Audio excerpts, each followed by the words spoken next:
Viral di media sosial video yang memperlihatkan satu keluarga terjatuh dari jembatan gantung di Kampung Muhara, Desa Ciladaan, Kecamatan Lebak Gedong, Kabupaten Lebak, Banten, Rabu, tanggal 15 September tahun 2021.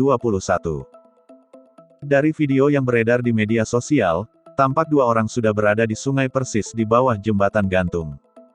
Sementara seorang laki-laki terlihat tergantung memegang tali. Saat dikonfirmasi, Kepala Desa Ciladen Yayat Dimyati menjelaskan, para korban yang merupakan warga Kabupaten Bogor itu, jatuh saat melintas di jembatan gantung saat mengendarai sepeda motor.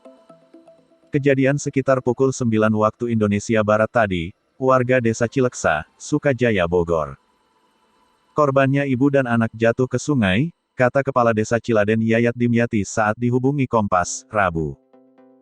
Yayat mengatakan, korban bernama Yadin dan istrinya Cucum serta anak mereka berusia 10 tahun berinisial Y. Menurut Yayat, awalnya keluarga tersebut hendak ke Lebak Gedong dari arah Bogor melalui jembatan gantung tersebut. Saat melintasi jembatan, ban sepeda motor terpeleset sehingga korban terjatuh. Awalnya yang jatuh adalah Y yang terjun ke sungai dari jembatan ketinggian sekitar 15 meter.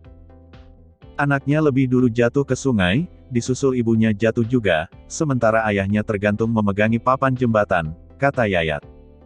Tidak ada korban jiwa dalam peristiwa tersebut. Anak dan ibu itu kemudian ditolong oleh warga. Sementara ayahnya ditarik ke atas jembatan. Seluruh korban dibawa ke rumah warga dan dokter datang untuk memeriksa ketiganya.